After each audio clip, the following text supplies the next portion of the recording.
हृदय में अधिरोप्य रख कर तस्मात् कहाँ से उड़ान ऊपर उठाते हुए गत्य वेग से उरसी छाती पर तम तत्पश्चात नए ले जाए मुनिह ध्यानवान भक्त तथा उसको अनुसंधान खोज करने के लिए दिया बुद्धि से मनस्वी ध्यानशील स्वतालमूलम तालु के निचले भाग में सनको धीरे धीरे नए ले जाए। अनुवाद जगत गुरु श्रील प्रभुपाद महाराज द्वारा। जगत गुरु श्रील प्रभुपाद की जय। ध्यान मग्न भक्त को चाहिए कि वह प्राणवायु को धीरे धीरे नाभि से हृदय में, हृदय से छाती में और वहां से तालु के निचले भाग तक ले जाए।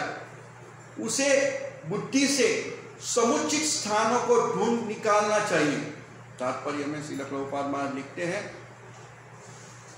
वायु की गति के 6 चक्र होते हैं। बुद्धिमान भक्ति योगी को चाहिए कि बुद्धि तथा ध्यान लगाकर इन स्थानों को खोज निकाले। इसमें से उसके पूर्व जिस चक्र का उल्लेख है वह स्वाधिष्ठान चक्र या प्राणवायु का शक्ति अंगार है और इसके ऊपर नाभि के नीचे मणिपुर चक्र है।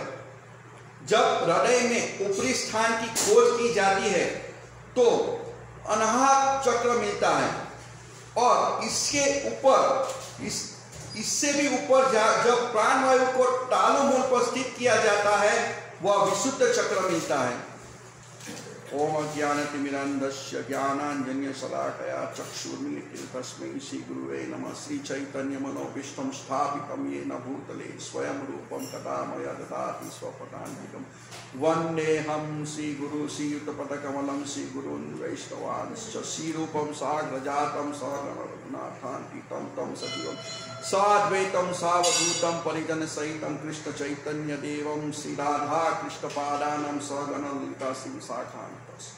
हे कृष्ण करुणा सिंधो दीनबंधो जगतपते गोपेश गोपिका कांत राधा कांत नमस्तुते। तप्त कांचन गौरांगी राधे वृंदावनेश्वरी वृषभानुसुते देवी ब्रह्माण्डहरि। वाञ्छाकल्पतरुभ्यश्च कृपा सिन्धुरेव च पतितानां पावनेभ्यो वैष्णवेभ्यो नमो नमः। श्री कृष्ण चैतन्य प्रभु नित्यानंद श्री अद्वैत गदाधर शिवासादि गौर भक्तवृंद। हरे कृष्णा कृष्णा कृष्णा हरे हरे, हरे राम राम राम हरे हरे। तो ये श्रीमद् भागवतम का दूसरा स्कंद हृदय में भगवान। तो यहाँ ध्यान मत भक्त को योग पद्धति का वर्णन किया गया है कि प्राणवायु को धीरे धीरे नाभि से हृदय में, हृदय से छाती पर और वहां से तालु के निचले भाग तक ले जाए और बुद्धि से समुचित स्थानों को ढूंढ निकालना चाहिए। तो कितने लोग ध्यान करते हैं रेगुलर बेस पे? संभव नहीं है। शास्त्रों में बहुत सारी विधियों का वर्णन है। भगवद गीता में भी वर्णन आता है।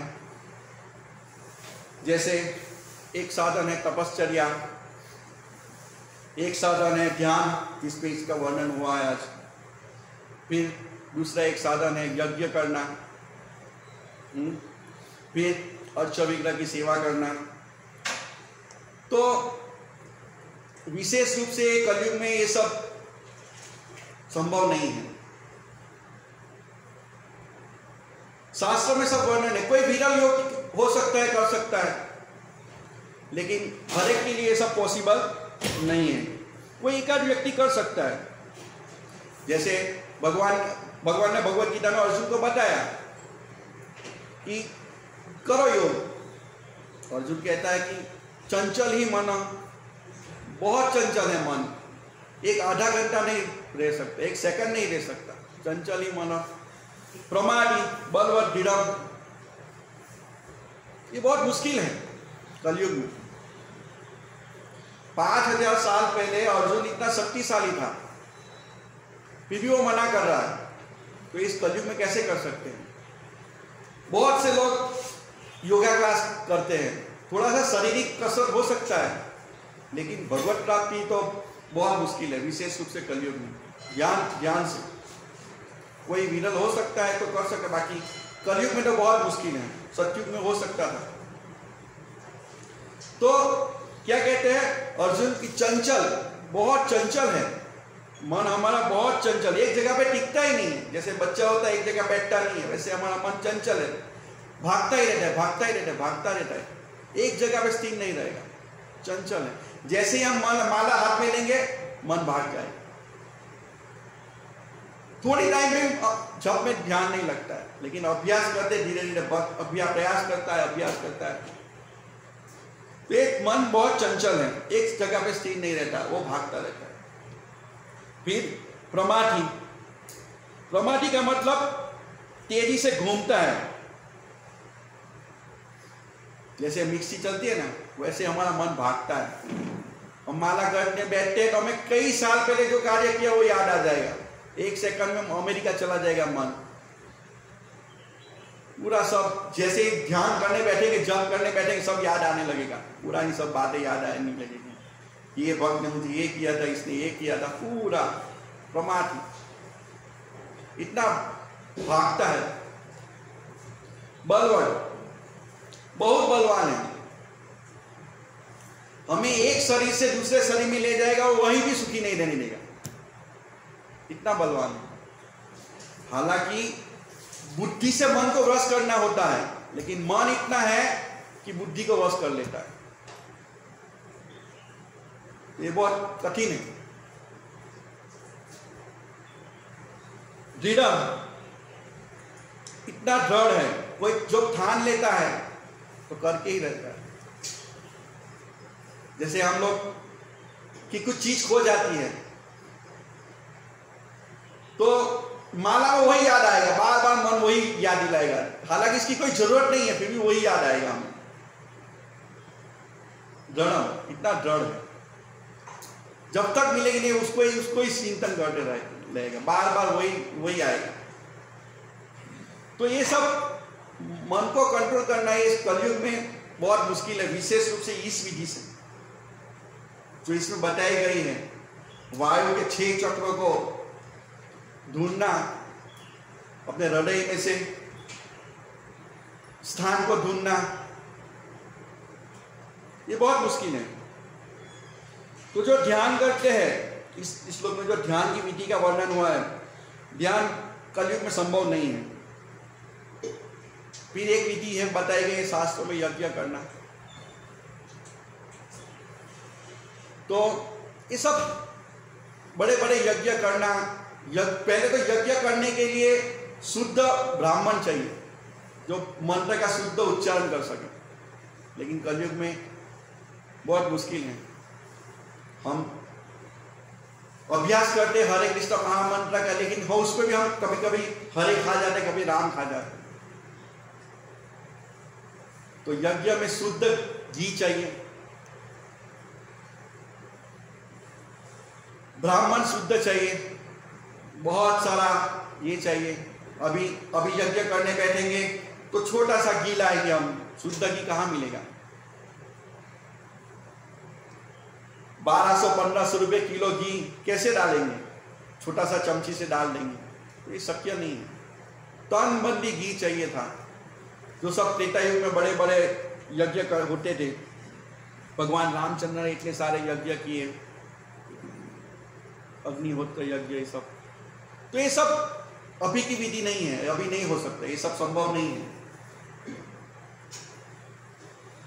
क्योंकि हम यदि पूर्ण रूप से मंत्र को उच्चारण नहीं करेंगे तो उसका विपरीत परिणाम आएगा। इसीलिए श्रीमद् भागवतम में वर्णन आता है, मंत्र तंत्र चित्रम देश काल अर्हत वस्तु सर्वम करोति निश्चित्रम अनु तव संकीर्तन रवम। ये शुक्राचार्य बोलते हैं ये श्लोक। क्या कहते हैं? जब वामन देव बलि महाराज को छलने आए थे तो पूछते हैं भगवान, वामन देव पूछते हैं बलि महाराज कि तुम्हारे शिष्य में क्या दोष था? बोले कोई दोष नहीं था।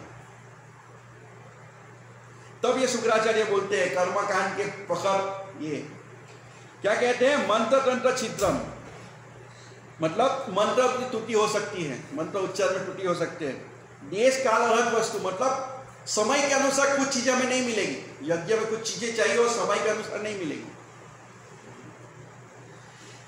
देश काल अर्हत वस्तु सर्वम करोति निश्चित्रम अनु तव नाम संकीर्तन, मतलब भगवान जब ये सब की त्रुटि जो रहती है, जब भगवान आपके नाम का कीर्तन करेंगे सब त्रुटियां ये हो जाएगी।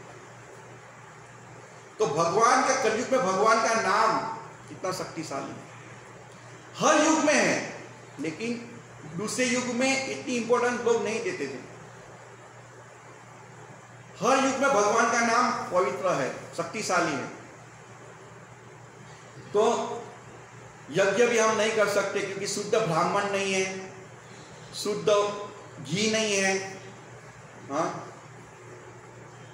ऐसे मंत्र से अग्नि को प्रकट करना होता है, वो कोई शक्य नहीं क्योंकि ब्रह्मचारी का पालन नहीं होता है। तो यज्ञ कैसे कर सकते? नहीं कर सकते।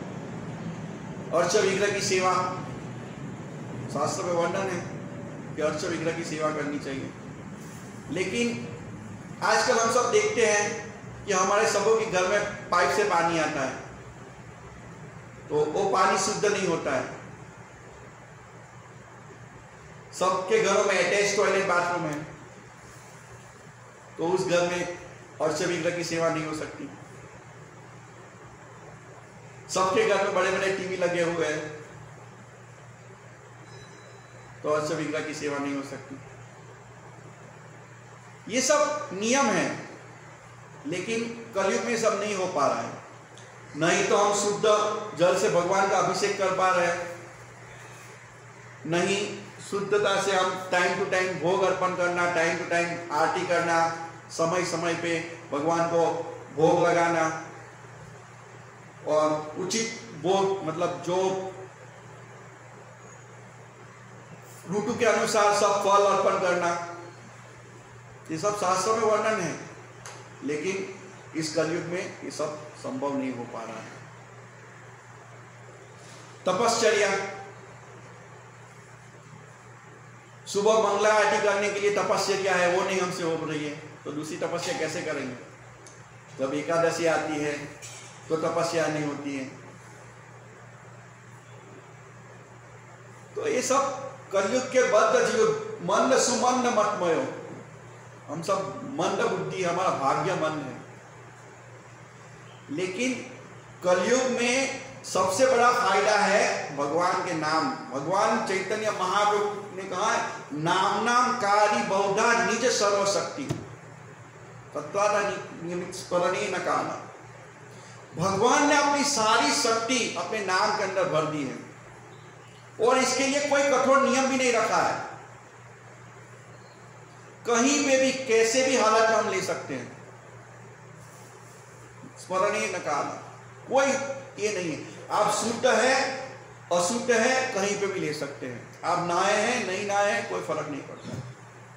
नाम नाम कारी बहुधा निज सर्वशक्ति। तो कलयुग में हम यही साधन से हम भगवान की भक्ति कर सकते हैं, अन्यथा बहुत मुश्किल है।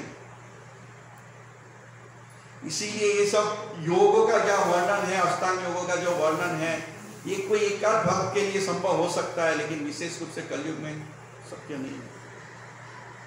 हम देखते हैं सौभरी मुनि पानी जल के अंदर तपस्या करने गए थे, लेकिन एक मछली के संग को देख के उनका पतन हो गया। और आज तो हम जहां देखते हैं वहां सब बड़े बड़े बिल बोर्ड लगे हुए और वहां स्त्रियों के चित्र लगे हुए हैं, तो कैसे कर सकते हैं? अजामिल ब्राह्मण था, वो सब कर्म करता था, वैदिक नियमों का चुस्त पालन करता था, लेकिन एक बार एक वेश्या को संग करके देख लिया और उनका फॉल डाउन हो गया। तो सोचिए हम कि जो साधना भक्ति में लगे हुए हैं, इतने सारे बिलबोर्ड देखते हैं, टीवी देखते हैं, तो हमारा कैसे उद्धार होगा? तो मोबाइल, थोड़ा सा मोबाइल में कुछ सर्च करने जाएगा, कुछ और ही आ जाएगा, और जो सर्च करना है वो सर्च रह जाएगा और दूसरा सर्च कर लेंगे। माया ने एक नया प्रकोप पर रख दिया है, मोबाइल। कर ही नहीं सकते आप, 2 घंटा मोबाइल को बंद नहीं रख सकते। गुरु महाराज जी को बता रहे थे कि लोग जेब में से निकाल के खाली खाली भी देखते थे, क्या कोई मैसेज आया है। हमारी ये हालत है वास्तव में, हम सब देखते हैं, कुछ थोड़ी देर बाद निकालेंगे, लेकिन कुछ नहीं है फिर भी देखते रहेंगे। तो कलयुग में ये सब संभव नहीं है।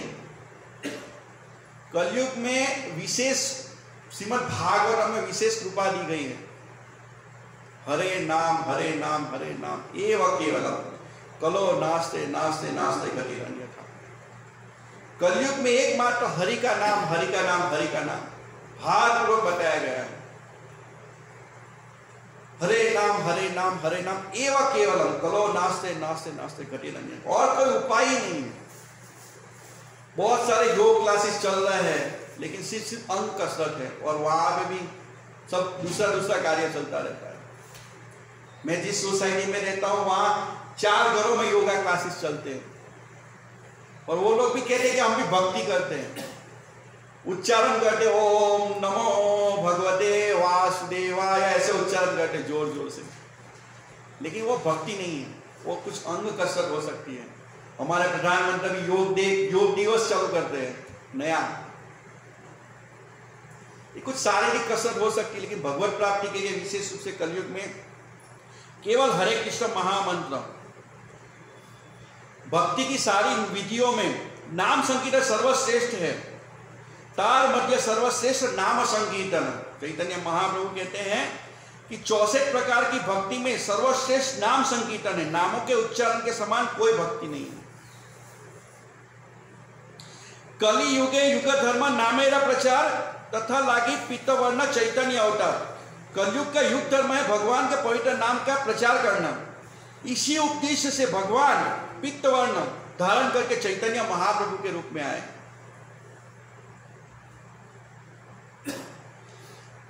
व्यक्त करी भागवते को बार बार कलि युगे युग धर्म नाम संकीर्तन सार। श्रीमद् भागवत में बार बार और स्पष्ट रूप से बताया गया है कि भगवान कृष्ण के नाम का संकीर्तन वही कलयुग का युग धर्म सार है।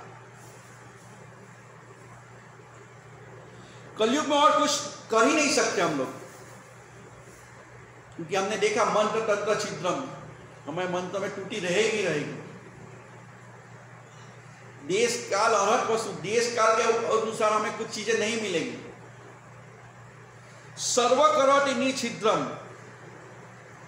अनुतव नाम संकीर्तन। भगवान के नाम का संकीर्तन करने से सब जो टूटी रह गई वो सब पूर्ण हो जाएगी। इसीलिए कृष्ण मंत्र हेते हेबे संसार मोचन, कृष्ण नाम हेते पावे कृष्णेर चरण। चैतन्य चरितामृत में वर्णन आता है कि कृष्ण नाम के कीर्तन मात्र से मनुष्य को संसार से छुटकारा मिल सकता है। निस्संदेह केवल हरे कृष्ण महामंत्र कीर्तन करने से उसे भगवान के चरण कमल के दर्शन हो सकते हैं।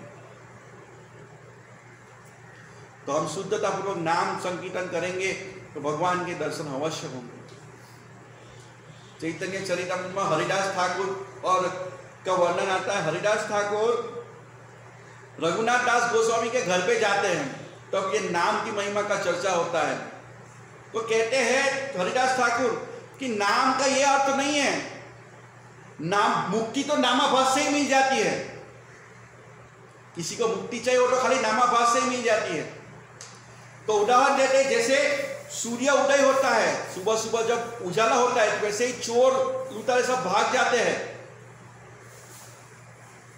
सूर्य अभी तक पूरा प्रकाश नहीं हुआ है, उसी से पहले चोर लुटेरे भाग जाते हैं। उसी तरह मुक्ति तो नामाभास से ही मिल जाती है, लेकिन शुद्ध नाम का फल है कृष्ण प्रेम।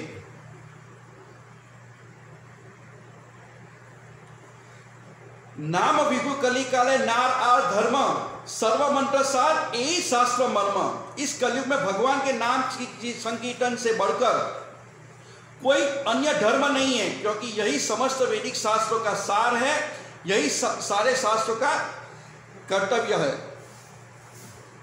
कार्यकलाप है। एक कृष्ण नामे करे सर्व पाप क्षय, नव विधि भक्ति पूर्ण नाम हईते है। कृष्ण नाम के कीर्तन मात्र से मनुष्य के सारे पाप छूट जाते हैं। नाम का कीर्तन करने से मनुष्य भक्ति की 9 विधि को पूर्ण करता है। इसीलिए श्रील प्रभुपाद जी ने बहुत सरल विधि दी है। भक्ति सिद्धांत महाराज 64 राउंड्स कहते थे, लेकिन श्रील प्रभुपाद जी ने हमें बहुत बहुत डिस्काउंट दिया है। कहते हैं कि भक्त लोग नहीं कर पा रहे तो प्रभुपाद जी ने डिस्काउंट दिया, बोले 32 माला। भक्त बोले नहीं हो पाएगा। 64 से प्रभुपाद ने 32 माला, फिर प्रभुपाद ने बोला 25 माला, नहीं सिर्फ 16 माला, अभी इससे डिस्काउंट नहीं मिलेगा, अभी 16 माला सिर्फ। और डिस्काउंट चाहिए तो प्रचार करिए, भक्तों को प्रचार करना चाहिए और कृपा मिलेगी। यदि हम भक्ति में प्रगति करना चाह रहे तो हमें और प्रचार करना चाहिए, पुस्तकों का वितरण करना चाहिए। क्यों?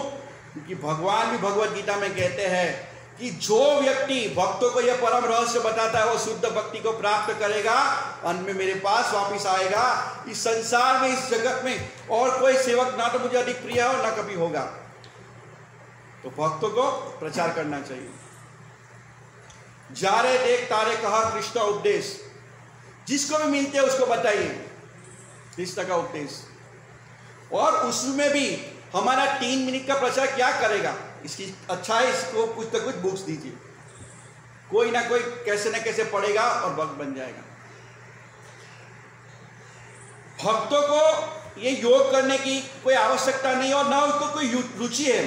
श्रील प्रभुपाद जी एक लेटर में बताते हैं, कहते हैं जो प्रचारक है वे हिमालय जाकर ध्यान करने वाले से श्रेष्ठ है। जो प्रचारक है वो हिमालय में जाकर ध्यान करने वाले से श्रेष्ठ है। अपनी निजी लाभ के लिए ध्यान करना, हिमालय जाना वो अच्छी बात है। प्रभुपाद कहते हैं कि अपने निजी लाभ के लिए कोई हिमालय जाना चाहता है वो अच्छी बात है, किंतु जो लोग प्रचार कार्य के लिए उन मुसीबतों को झेलते हैं और वो सबसे श्रेष्ठ है, वे वस्तुतः कृष्ण के लिए संघर्ष करते हैं और वे निश्चित ही अधिक दयावान है। जो साधु जन संसार में संघर्ष करने के लिए, कृष्ण भावना का प्रचार करने के लिए वृंदावन का परित्याग करते हैं, वे श्रेष्ठ साधु हैं। इसीलिए भगवत गीता में बताया कि जो व्यक्ति भक्तों को परम रहस्य बताता है वो शुद्ध भक्ति को प्राप्त करता है, अंत में मेरे पास वापिस आएगा। इस संसार में इसकी अपेक्षा में कोई सेवक ना तो अधिक प्रिय न कभी होगा। यदि हम कृष्ण के द्वारा तुरंत मान्य बनना चाहते हैं तो हमें प्रचार करना चाहिए। श्रील प्रभुपाद लिखते हैं, चैतन्य महाप्रभु का भी यही संदेश है, जा रे देख तारे कहा कृष्ण उपदेश।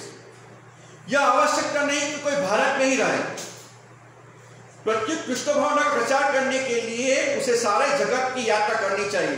भगवान कबीर की शिक्षा अध्याय 11 श्लोक संख्या 24 के तात्पर्य में श्रील प्रभुपाद जी लिखते हैं। फिर एक लेटर में प्रभुपाद जी लिखते हैं, कृष्ण भावना आंदोलन के सदस्यों को हिमालय वन में जाकर तथाकथित ध्यान करने में रुचि नहीं रखते। जहां कोई ध्यान की प्रदर्शन मात्र करेगा, न ही वे शहर में योग तथा ध्यान के अनेक स्कूल खोलने में रुचि रखते हैं। भक्त ये सब करने में रुचि नहीं रखते। प्रत्येक कृष्ण भावना का प्रत्येक सदस्य द्वार जाकर लोगों को भगवत गीता यथारूप की शिक्षा या श्रीमद् भागवतम या चैतन्य चरितामृत की शिक्षा के विषय में अवश्य बताने में रुचि रखता है। हरे कृष्ण आंदोलन का यही उद्देश्य है। हरे कृष्ण आंदोलन के सदस्य को पूरा विश्वास हो जाना चाहिए कि कृष्ण के बिना कोई सुखी नहीं हो सकता। श्रीमद् भागवतम 7:9-44। तो हमें विश्वास होना चाहिए कि जो श्रील प्रभुपाद जी ने हमें जो शिक्षा दी है, कम से कम 16 माला करना, 4 नियमों का पालन करना, भक्तों के संग में रहना और प्रचार करना, यह पूर्ण विधि है। हमें ये सब विधियों का ऐसा नहीं कर सकते हम लोग। वो एका विरल कर सकते हैं, लेकिन सब भक्तों के लिए संभव नहीं है, और विशेष रूप से कलयुग में तो संभव ही नहीं है। लेकिन हरे कृष्ण महामंत्र की 16 माला कोई भी कर सकता है और भक्तों के संग में जुड़ सकता है, तुरंत हमारी प्रगति होगी। और प्रचार करने से हमें हमारे जो हृदय का शुद्धिकरण तुरंत होगा, और प्रचार करने से हमें हमेशा भगवान का स्मरण रहेगा। हम जिस चीज को भी बताएंगे तो कृष्ण के बारे में बताएंगे, कृष्ण के विषय में बताएंगे, कृष्ण की लीलाओं का वर्णन करेंगे, तो भक्त का सामने वाले से ज्यादा भक्त का प्यूरिफिकेशन होता है। इसीलिए हमें सबको प्रचार करना चाहिए। जो श्रील प्रभुपाद जी ने सिंपल दिया है, ये विधि प्रोसेस दी है, और श्रील प्रभुपाद जी ने कहा कि जो व्यक्ति में इन पुस्तकों को लक्ष्मी में परिवर्तित करेगा वो निश्चित भगवत धाम जाएगा, ये गारंटी दे रहे हैं प्रभुपाद जी। तो हमें प्रचार करना चाहिए, और कम से कम मेरी पुस्तकों को लक्ष्मी में परिवर्तित करेगा, लक्ष्मी तो निश्चित भगवत धाम जाएगा। तो हमें प्रचार करना चाहिए, लोगों के पास जो लक्ष्मी बंद पड़ी है, कर्मियों के पास उसको निकालना है और भगवान की सेवा में लगाना है। इसीलिए हमें जोर से प्रचार करना चाहिए, और जिसको मिलते हैं उसको हमें बताना चाहिए कि कृष्ण भगवान है। क्योंकि अभी हम सब देखते हैं सब जगह पे बड़े बड़े बाबा के फोटो लगे हुए हैं, स्वामी नारायण के फोटो लगे हैं। सब अभी हम गांव में गए थे तो हर गांव में, हर घर में स्वामी नारायण के फोटो लगे हुए हैं, हर घर में साईं बाबा के फोटो लगे हुए। एक एक घर में हम गए, मैंने एक एक घर में देखा, हर जगह बीए की फोटो लगी हुई है, साईं बाबा की बड़ी बड़ी फोटो लगी हुई है। कोई गाइड करने वाला नहीं है, लेकिन प्रभुपाद की कृपा से, गुरु महाराज की कृपा से हमें एक गाइडलाइन मिली, हमें एक सेंटर मिला है, और हमें शुद्ध भक्ति पे आगे प्रगति कर रहे हैं। तो भक्तों के संग में यहाँ पे शुद्ध भक्ति का प्रचार हो रहा है, तो भक्तों के संग में रहिए और ज्यादा से ज्यादा प्रचार करिए। तो अभी हम निश्चित हम भगवत धाम जाएंगे। यदि हमारे में त्रुटि होगी फिर भी प्रभुपाद और गुरु महाराज हमें रिकमेंड करेंगे। हम प्रचार करेंगे तो गुरु महाराज प्रभुपाद को बताएंगे कि मेरा एक शिष्य है सूरत में, वो अच्छा प्रचार करता है, तो प्रभुपाद उनके गुरु को बताएंगे, उनके गुरु महाराज उनके गुरु को बताएंगे। चैतन्य महाप्रभु तक बात जाएगी और चैतन्य महाप्रभु राधा रानी को बताएंगे और राधा रानी कृष्ण को बताएंगे कि इनको ऊपर ले लीजिए। तो हम ये गुरु शिष्य परंपरा के मार्ग से हम सीधे चले जाएंगे, लेकिन हमें गुरु के आदेश का पालन करना चाहिए, तब हम निश्चित रूप से भगवत धाम चले जाएंगे इसी जन्म। हमें पूर्ण विश्वास होना चाहिए कि ये जो विधि है, ये 16 माला करना, 4 नियम का पालन करना, वो हमारे लिए पूर्ण है। हमें विश्वास होना चाहिए जो श्रील प्रभुपाद जी ने जो ये विधि दी है वो पूर्ण है, तो हम निश्चित भगवत धाम जाएंगे। हरे कृष्ण। ग्रंथराज श्रीमद् भागवतम की जय, श्रील प्रभुपाद की जय।